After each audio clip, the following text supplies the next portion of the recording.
What's up everyone? Chuck with VMP Performance, and as you can see behind me, we've got my 2019 Mustang GT with the brand new VMP Performance Loki supercharger kit. We're out here at Orlando Speed World doing a little bit of testing tune. We got a sticky tire on the back. Joe turned up the wick a little bit. We're gonna see if we can get that magical 9 out of it.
Up with a really long day at the track. It is now 11 p.m., which is why we're in the trailer here for a little bit of light.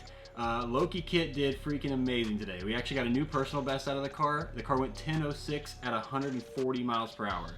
We are still rocking stock manifolds on 93 with Boostane, and we still have the stock airbox and the stock throttle body in this thing. So really impressive for the setup we've got going. We're going to keep working on it. We're going to keep tuning on it, see what we can get out of it. We're excited to see what we can do next. Thanks for watching, guys. Remember to like, share, and subscribe. We'll see you next time.